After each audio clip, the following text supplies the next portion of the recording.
Hello दोस्तों, राधे राधे। मैं माला प्रजापति हमारे यूट्यूब चैनल में सभी दर्शकों का स्वागत करती हूँ। आज मैं एक बहुत ही प्यारा भजन गीत गाने जा रही हूँ। अगर आप सभी को अच्छा लगे तो प्लीज़ लाइक करना, कमेंट करना और मेरे चैनल को सब्सक्राइब करना।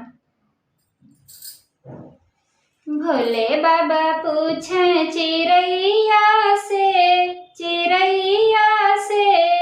कहाँ गईली गौरा मड़ैया से। भोले बाबा पूछे चिड़ैया से कहाँ गईली गौरा मड़ैया से। भोले बाबा पूछे चिड़ैया से कहाँ गईली गौरा मड़ैया से। ब्रह्मा जी से पूछे, विष्णु जी से पूछे, ब्रह्मा जी से पूछे, विष्णु जी से पूछे, जाके पूछे लक्ष्मी मैया से कहाँ गईली गौरा मड़ैया से। जाके पूछे लक्ष्मी मैया से कहाँ गईली गौरा मड़ैया से। भोले बाबा पूछे चिड़ैया से कहाँ गईली गौरा मड़ैया से।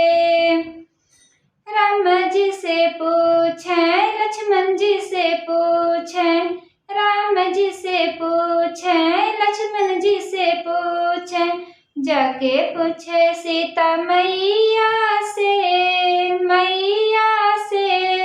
कहाँ गईली गौरा मड़ैया से।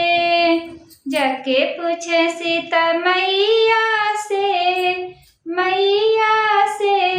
कहाँ गईली गौरा मड़ैया से। भोले बाबा पूछे चिड़ैया से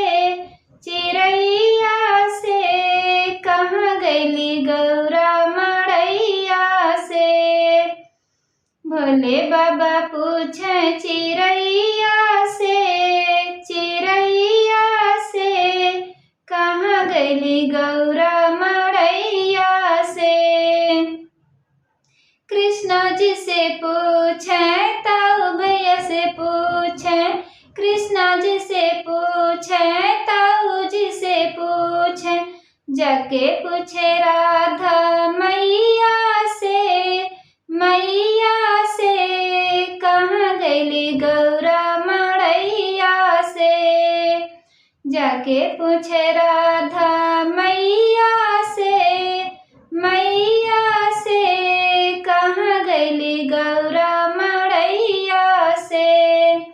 भोले बाबा पूछे चिड़ैया से कहाँ गईली गौरा